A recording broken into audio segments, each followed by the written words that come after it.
Well, let's return to the UK, where Prime Minister Boris Johnson is resisting calls to resign after he was fined for breaking lockdown rules in 2020. Mr Johnson has apologised for the incident, but opposition leader Keir Starmer is demanding the Prime Minister and the Chancellor of the Exchequer step down. Our Europe correspondent Anne Barker joins us now. And so both Boris Johnson and the Chancellor are refusing to resign after receiving these fines. How much pressure are they under? Well, Bev, a lot less than you would expect, given that they are the most senior politicians so far to be fined in this way for breaching COVID regulations or laws, and given that this is the first serving Prime Minister to be fined. As we know, Boris Johnson and Rishi Sunak both were among 30 people, at least, who were fined yesterday. The opposition, as you say, is still calling for both men to resign, and but backbenchers are saying that they will not launch any leadership spill against the government.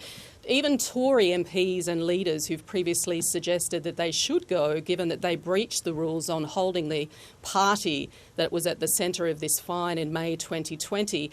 Douglas Ross, for example, from the Scottish Tory party, he was one of those people who previously said that they should resign. He's now backing away from that, saying that this would destabilise the government. And at a time when there's a war raging in Ukraine, that there's a need for unity, and that this is not the time to be calling for those men to resign. So for now, at least, they seem to be getting away with this. You know, some have criticised Boris Johnson for being disingenuous sometimes with what he says publicly. How genuine was their contrition after receiving these fines? Well, it's a good question. You could ask, if they were truly contrite, absolutely they should resign. Both men, of course, have apologised and said that they respect the decision by police to fine them. They've said that they will pay the fine. In fact, Boris Johnson has already paid the fine, but we don't exactly know how much that fine was. It could have been as little as £50 compared to thousands that have been imposed on ordinary Britons here who may have breached the COVID rules in the past. Obviously, there's a genuine anger at that. Boris Johnson, though, of course, has said that he wants to get on with the job now, that he wants to fulfil the mandate that he has to serve the British people. He's also talked about the war in Ukraine, saying that it's not a time for him to step down. It's a time when there needs to be that continuity of government while that war is continuing. You know, it's going to be interesting to see whether these lawmakers can get away with being lawbreakers. What about the British public? How do they feel about how this has played out? Well, already there has been that backlash. I mean, we've seen it right since these parties were revealed and that the investigations by police began months ago.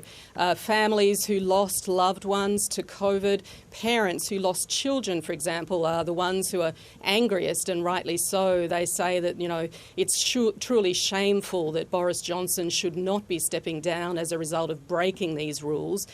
They say that there's no way that either he or Rishi Sunak should be allowed to continue in the job. The public, of course, is angry because they were the subject of these lockdowns at the time, which said you could only meet 2 people maximum outside at the very time that this party happened in May 2020, where dozens of people were invited. There were polls actually just yesterday suggesting that 75% of those asked the question said that they believe Boris Johnson knowingly lied when he said he truly didn't believe that he had breached the regulations, that he thought that going to this party because it was at 10 Downing Street still amounted to work and therefore was not in breach of the rules. 57% of people polled believe that the men should both resign. So ultimately they don't have the power to force them out. It could now come to an election which is not due in Britain for another 2 years. Yeah. Are these fines the end of the matter?